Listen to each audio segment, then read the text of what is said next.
Hello friends, welcome to my YouTube channel. और आज की वीडियो में हम जियोग्राफी का नेक्स्ट टॉपिक लेकर आए हैं, जिसमें हम डिस्कस करने वाले हैं पृथ्वी का सौरमंडल में क्या स्थान है और पृथ्वी की डिफरेंट गतियां कौन सी हैं। इसके अलावा हम समर सॉल्स्टाइस, विंटर सॉल्स्टाइस और इक्विनॉक्स, इन टॉपिक्स को भी कवर करेंगे आज की वीडियो में। तो सबसे पहले सौरमंडल में पृथ्वी का स्थान। हमारा सौरमंडल क्या है, हमारा सौरमंडल किसका हिस्सा है, सबसे पहले ये पता होना चाहिए। तो हमारा सौरमंडल जो है वो एक आकाशगंगा, जिसका नाम है मिल्की वे, उसका हिस्सा है। ठीक है, आकाशगंगा, हमारी आकाशगंगा का नाम क्या है, मिल्की वे। और ये आकाशगंगा किसका हिस्सा है, कन्या सुपर क्लस्टर, जो कि बहुत सी आकाशगंगाओं का एक ग्रुप है, उसका हिस्सा है। ठीक है, और हमारी पृथ्वी इस सौरमंडल का एक हिस्सा है। ठीक है, समझ आ गई। यानी कि सबसे बड़े लेवल पर हो गया कन्या सुपर क्लस्टर, उसके अंदर एक आकाशगंगा हो गई मिल्की वे। उस आकाशगंगा में असंख्य तारों के बीच में एक तारा हमारा क्या है, सूर्य। और उस सूर्य के चारों ओर चक्कर लगाने वाले ग्रह मिलकर क्या बनाते हैं, सूर्य का परिवार यानी कि सौरमंडल को बनाते हैं। बहुत ईजी है। अब चलते हैं, इसी सौरमंडल में पृथ्वी का क्या स्थान है। पृथ्वी सौर मंडल का तीसरा ग्रह है और इसे नीला ग्रह भी कहा जाता है। क्यों नीला ग्रह कहा जाता है, क्योंकि more than 70% of earth surface is covered with water, कि धरती का 70% से भी अधिक हिस्सा क्या है, पानी से घिरा हुआ है। और जब इसकी तस्वीर ली जाती है तो ये कैसा दिखाई देता है, नीले रंग का दिखाई देता है। ठीक है, तो ये हो गया हमारे सौर मंडल में पृथ्वी का स्थान। अब आता है इसकी गतियाँ, पृथ्वी की गतियाँ। पृथ्वी की दो तरह की गतियाँ, एक तो पृथ्वी जो है, सबसे पहली बात कि पुराने टाइम में माना जाता था कि धरती स्थिर है, सूर्य उसके चारों ओर चक्कर लगा रहा है। बट धीरे धीरे जैसे साइंस ने डेवलपमेंट की, जैसे हमारी नॉलेज एनहेंस होने लगी, हमें पता चल गया कि पृथ्वी जो है वो घूम रही है। कहाँ घूम रही है, पृथ्वी सन के चारों ओर घूम रही है। ये रहा सन और ये पृथ्वी जो है इसके चारों ओर घूमती है। ठीक है, अब पृथ्वी सन के चारों ओर घूमती है, इस गति को हमने नाम दिया है परिक्रमण गति या रेवोल्यूशन। ठीक है, और पृथ्वी सूर्य के चारों ओर घूमने के साथ साथ अपने अक्ष पर भी घूमती है, अपने अक्ष पर घूमती है, उसे हमने नाम दिया है रोटेशन या घूर्णन गति। ठीक है, अब पहला पॉइंट, पृथ्वी जो सूर्य के चारों ओर चक्कर लगा रही है तो वो किस डायरेक्शन में लगा रही है, पश्चिम से पूर्व की तरफ, वेस्ट टू ईस्ट डायरेक्शन की तरफ चक्कर लगाती है। बाकी प्लैनेट्स भी सन के चारों ओर चक्कर लगा रहे हैं, वो भी most of the planets west to east direction में चक्कर लगा रहे हैं। सिर्फ शुक्र ग्रह और अरुण ग्रह ऐसा है जो ईस्ट टू वेस्ट चक्कर लगा रहा है। और दूसरा पॉइंट, यहाँ पर ये अपने अक्ष पर भी घूमती है। अब हमें समझना पड़ेगा कि पृथ्वी का अक्ष क्या है। अब रेवोल्यूशन का तो इजी है कि हाँ जी, सन के चारों ओर एक रास्ते पर चल रही है, उस रास्ते को पर चलने को हम रेवोल्यूशन का नाम देते हैं। ठीक है, और अपने एक्सिस पर, अपने अक्ष पर घूमने का क्या मतलब है कि हमने क्या माना हुआ है कि अर्थ के उत्तरी ध्रुव और दक्षिणी ध्रुव, नॉर्थ पोल और साउथ पोल को एक लाइन मिला रही है।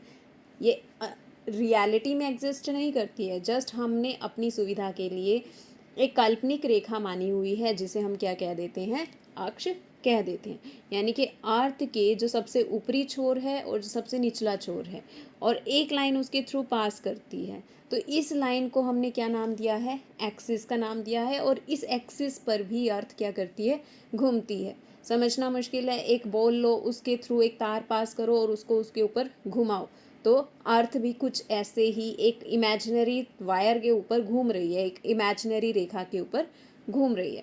दूसरा, वो अपनी कक्षा में घूमती है, यानी कि कक्षीय तल या ऑर्बिट में घूमती है। ऑर्बिट क्या है, सन के चारों ओर जो एलिप्टिकल पाथ है, ठीक है, बृहद गोलाकार जो पार्ट है, मतलब पूरा प्रॉपर सर्कल नहीं है, कुछ इस तरह की शेप का है, तो इसमें भी जो अर्थ घूम रही है, तो ये क्या हो गई, हमारी ऑर्बिट हो गई। ठीक है, तो ये हो गई पृथ्वी की दोनों गतियाँ। अब इस कंसेप्ट को समझने से पहले हमें एक और कंसेप्ट समझना है, जिसमें हम क्या समझेंगे, हम पढ़ेंगे अर्थ की डिफरेंट लाइंस। एक तो हमने पढ़ ली कि नॉर्थ पोल और साउथ पोल को मिलाने के लिए हमने एक्सिस बनाई है, बट हमें एक्सिस से नहीं, हमने अर्थ के ऊपर कुछ इमेजिनरी लाइन ड्रॉ की है। सबसे पहले हमने एक बिल्कुल अर्थ के सेंटर से लाइन मानी है, जिसे हम इक्वेटर या विषुवत रेखा बोलते हैं। फिर हमने एक रेखा मानी है जिसको हम ट्रॉपिक ऑफ कैंसर या ट्रॉपिक ऑफ कर्क रेखा बोलते हैं, और दक्षिणी गोलार्ध में एक रेखा है जिसको हम ट्रॉपिक ऑफ कैप्रिकॉर्न बोलते हैं। ठीक है, ये हमारी 3 इंपॉर्टेंट रेखाएं हैं। अब ये इसलिए बता रही हूँ क्योंकि अगला जो टॉपिक आने वाला है उसमें इन सब की ज़रूरत हमें पड़ने वाली है। ठीक है, अब नेक्स्ट पॉइंट है कि हमारी जो अर्थ है, ठीक है, हमने अभी पढ़ा कि हमारे पास क्या है, अर्थ है। अर्थ से एक इमेजिनरी लाइन जो पास करती है उसको हमने क्या बोला, एक्सिस, जो कि नॉर्थ पोल और साउथ पोल से पास करती है। बट यहाँ पर एक पॉइंट याद रखना है कि ये लाइन हमारी स्ट्रेट नहीं है। जो अर्थ की एक्सिस है या जो अर्थ का अक्ष है वो अपने अक्ष पर 23.5 डिग्री का एंगल बनाता है। ठीक है, अपने अक्ष पर 23.5 डिग्री का एंगल बनाता है, यानी कि अर्थ जो है टिल्टेड है, झुकी हुई है। कितनी, 23.5 डिग्री झुकी हुई है।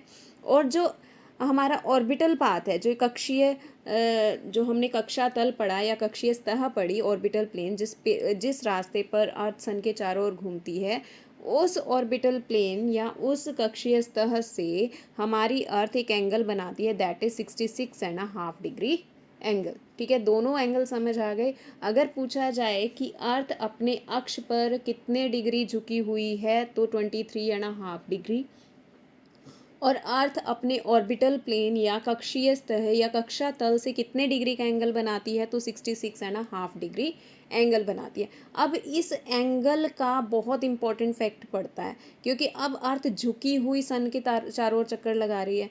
अब इधर सन है, ठीक है, सन की रेज इधर पड़ रही हैं। ठीक है, तो अब यहाँ याद रखिएगा कि इस पॉइंट पर यानी कि नॉर्थ पोल और साउथ पोल पर इस झुकाव का बहुत इफेक्ट पड़ता है।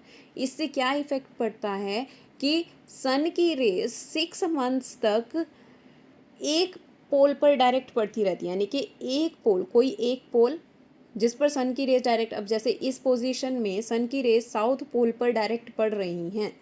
ठीक है, ये जो आपको पोजीशन यहाँ दिखाई दे रही है, यहाँ ये सन है, और सन की जो डायरेक्ट रे मतलब रेज जो है, रोशनी जो है, डायरेक्ट नहीं कह सकते, हाँ, सन की जो रोशनी है वो साउथ पोल पर पड़ रही है। अब अर्थ इसी झुकाव के साथ सन के चारों ओर चक्कर लगाएगी, और इस चक्कर को मतलब अपना पोल डायरेक्शन, इस झुकाव को चेंज करने के लिए उसको लगभग 6 महीने तक क्या होता है, साउथ पोल पर दिन रहता है। ठीक है, यानी कि जो पोल सन की तरफ होगा वो वहाँ दिन रहेगा फॉर 6 मंथ, और जो पोल सन से दूर होगा वहाँ पर अंधेरा रहेगा, क्योंकि यहाँ पर ये देख लाइन ऑफ इल्यूमिनेशन। ठीक है, लाइन ऑफ इल्यूमिनेशन क्या होता है, प्रदीप्ति वृत्त होता है। अब सन की रेज हैं, सन की रेज इस एरिया में पड़ रही हैं, तो इधर क्या रहा, रोशनी रही, और ये वाला एरिया क्या रहा, इसमें रोशनी नहीं रही। ठीक है, तो जिस एरिया में रोशनी रहेगी वहाँ तो दिन रहेगा, और जिस एरिया में रोशनी नहीं होगी वहाँ क्या होगा, रात होगी। अब अर्थ घूमते हुए ये जो साउथ पोल है ये हमेशा क्या रहेगा, फॉर 6 मंथ, इस डायरेक्शन के अकॉर्डिंग 6 मंथ एक पोल पर दिन रहेगा, और 6 मंथ उसी पोल पर क्या रहेगी, रात रहेगी। इस पर्टिकुलर पिक्चर में इस पोजीशन पर तो आपका दिन रहेगा क्योंकि सन इस साइड है, सन की रोशनी इधर पड़ रही है, बट इस पार्ट पर क्योंकि लाइन ऑफ इल्यूमिनेशन यही रहेगा फॉर 6 मंथ, तो 6 मंथ तक नॉर्थ पोल इस पिक्चर के अकॉर्डिंग यहाँ रात रहेगी और साउथ पोल पर दिन रहेगा। पर जैसे ही इसकी डायरेक्शन चेंज होगी और सन दूसरी तरफ से चमकेगा, यानी कि इधर की साइड से, तो नॉर्थ पोल में दिन रहेगा और साउथ पोल में रात रहेगी फॉर 6 मंथ, कॉन्टिन्यूस 6 मंथ के लिए नॉर्थ पोल पर दिन और साउथ पोल पर रात, और इससे ऑपोजिट जब होगा साउथ पोल पर दिन और नॉर्थ पोल पर रात। ठीक है, इतना पॉइंट क्लियर है। अब चलते हैं अगले पॉइंट की तरफ, that is rotation of the अर्थ। अब अर्थ की रोटेशन से क्या क्या क्वेश्चन बनते हैं। सबसे पहला क्वेश्चन, रोटेशन ऑफ अर्थ यानी कि पृथ्वी की घूर्णन गति में की स्पीड क्या है, what is the speed of rotation of the earth, पृथ्वी की घूर्णन गति की गति क्या है, that is 465 miles per second. ठीक है, सॉरी मीटर पर सेकेंड, ये मीटर है।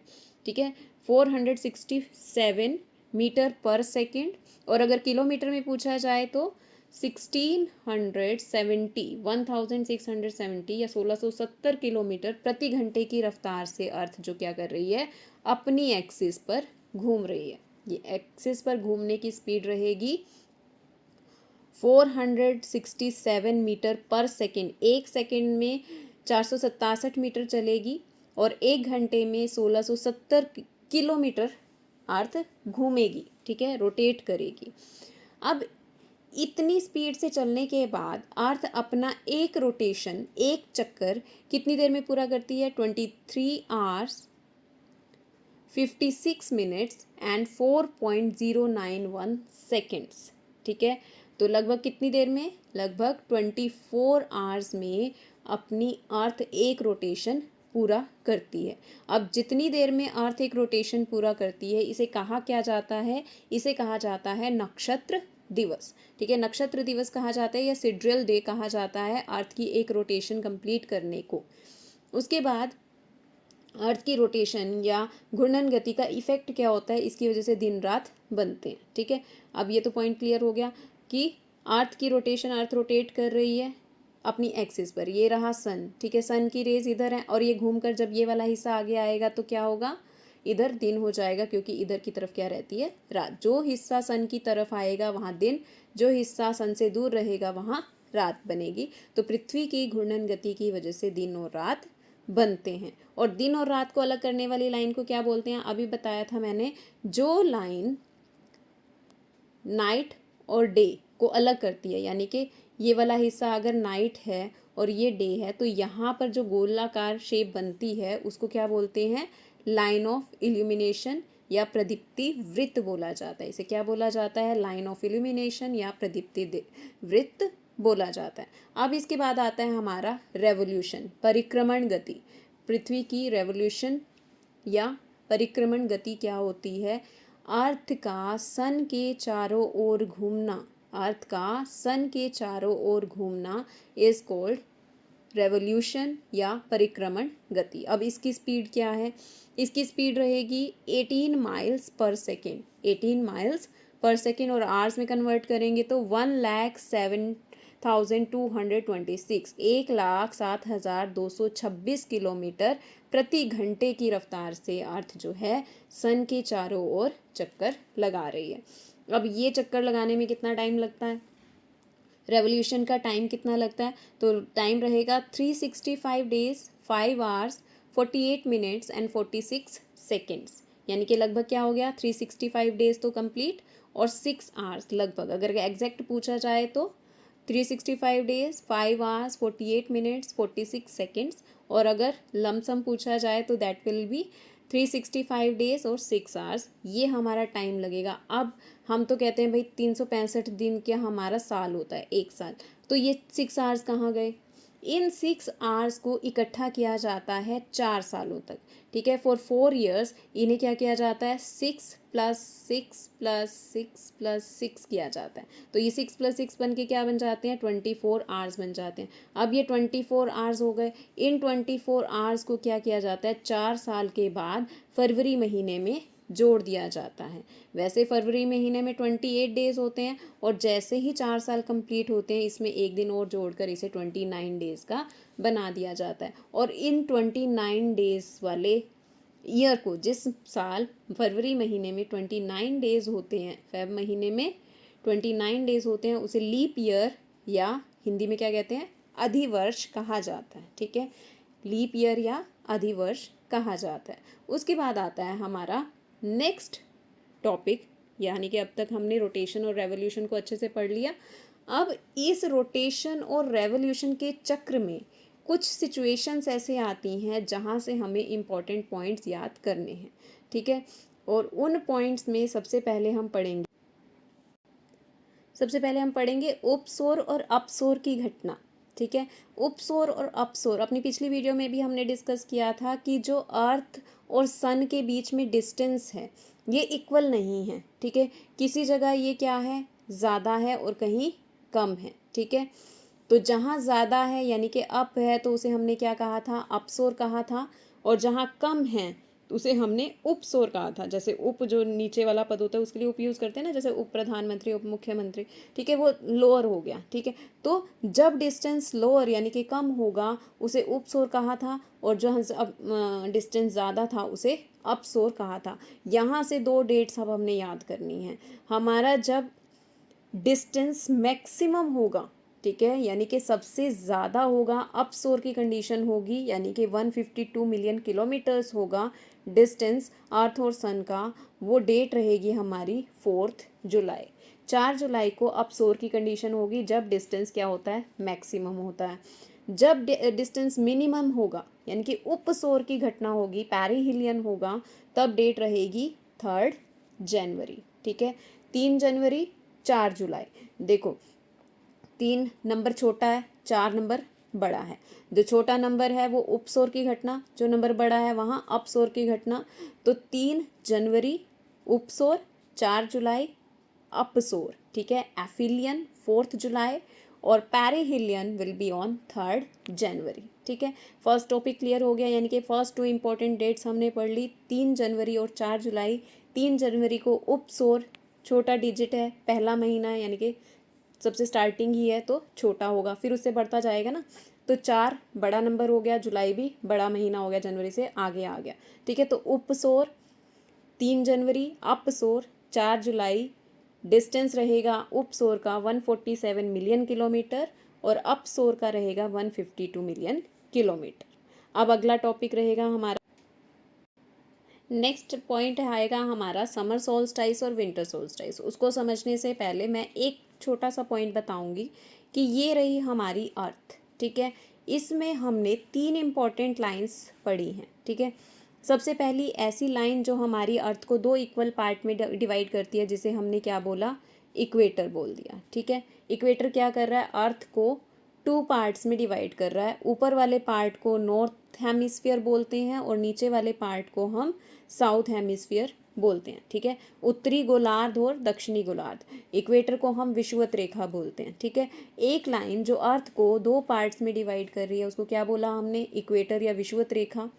और उसके ऊपर वाले हिस्से को नॉर्थ हेमिस्फीयर, नीचे वाले हिस्से को साउथ हेमिस्फीयर बोल दिया। इतना पॉइंट क्लियर है। अब नॉर्थ हेमिस्फीयर में भी हमने 66.5 डिग्री के 23.5 डिग्री के एंगल पर एक लाइन ड्रॉ की, जिसको हमने क्या नाम दिया, कर्क रेखा या ट्रॉपिक ऑफ कैंसर। ठीक है, ट्रॉपिक ऑफ कैंसर।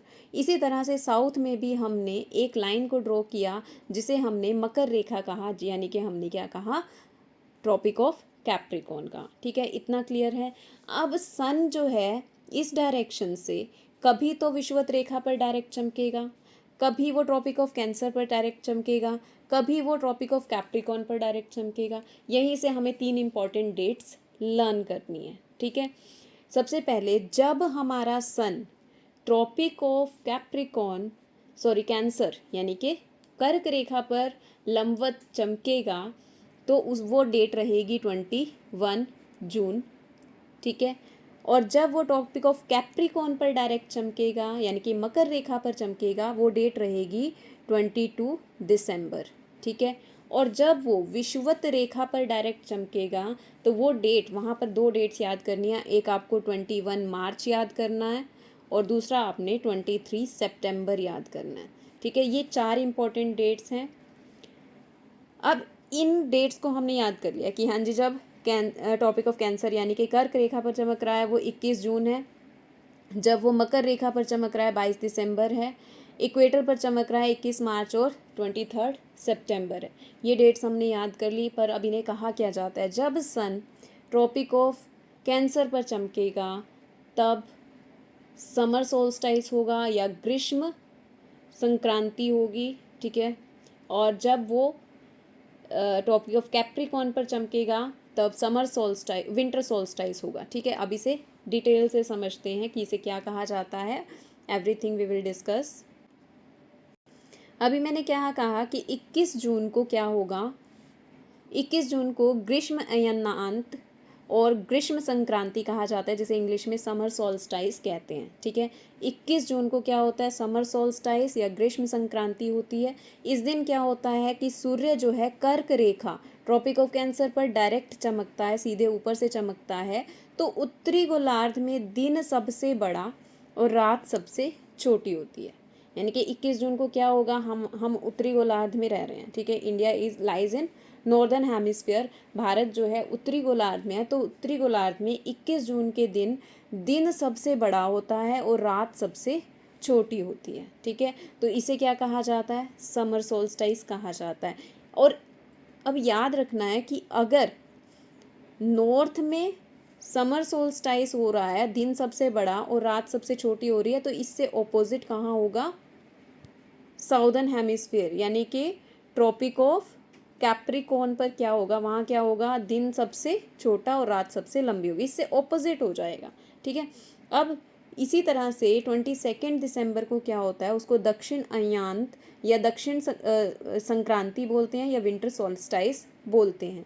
22 दिसंबर को सूर्य मकर रेखा पर सीधे ऊपर की ओर से चमकता है, तो दक्षिणी गोलार्ध में दिन सबसे लंबा और रात सबसे छोटी होती है। ठीक है, तो ये हो गया हमारा विंटर सोल्स्टाइस। इसके बाद आता है इक्विनॉक्स, यानी कि मैंने क्या कहा था? जब हमारा सन कहाँ चमकेगा? विषुवत रेखा पर, यानी कि इक्वेटर पर लंबवत चमकता है। कब चमकता है? 2 डेट्स बताई थी, 21 मार्च और 23 सितंबर। 21 मार्च और 23 सितंबर को सूर्य विषुवत रेखा पर लंबवत चमकता है और पूरी धरती पर दिन और रात बराबर होते हैं। इसे विषुव या इक्विनॉक्स कहते हैं।